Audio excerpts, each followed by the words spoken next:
There's one play that I can remember vividly, probably one of the loudest plays I've ever been a part of, and it was Steve Gleason blocking the punt in New Orleans. Like I never, I never forgot it. Like that was Yeah. a play where I was just like, "Holy shit!" Like, That was the one I have for you. I'm Tell tell here. me tell me about that though. So I actually I thought I was on the field. I looked back at the tape. I was not on the field. I was standing on the sideline. Yeah. And, like the whole emotion of it. And I get drafted. I come to New Orleans, still not aware of what the hell is happening, and so the Right. energy's high. Yeah. And I'm like, well, they just drafted Reggie Wait, Bush. so that was your first year? Yeah, that was my first year. And so we made that trip to New Orleans, and I was like what? Like I remember the dome, I remember everything, but still I wasn't prepared for that moment. And it And was let me so hold on. Let me pause you for a minute, just for people that might not know.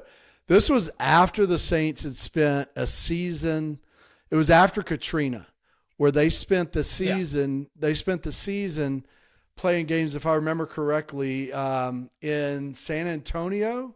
A lot of their home games were there, and this was the first game back in the dome, and the dome was not destroyed, but had yeah. tremendous damage, significant damage.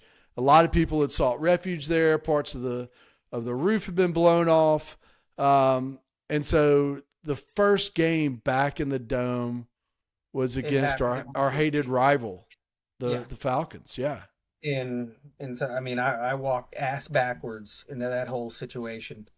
And I mean you talk about like one of the coolest highlights you'll ever see. I wouldn't want it to happen personally to anybody else, but I was just there when Gleason blocked that punt. I was just like, in hindsight, the game was over. Like it was done.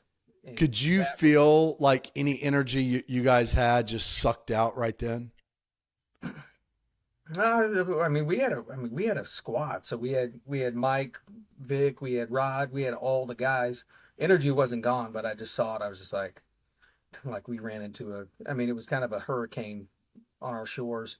Like we had some really really good players. Warwick Dunn was there, Yeah. Algie Crumpler, like the whole nine. We had every weapon you would want to have in a football game. Yeah, I And can't imagine how the loud it energy kind of was. shifted the other direction. So I mean, that was one of my favorite moments in football. Like it was pretty cool to see it. Um,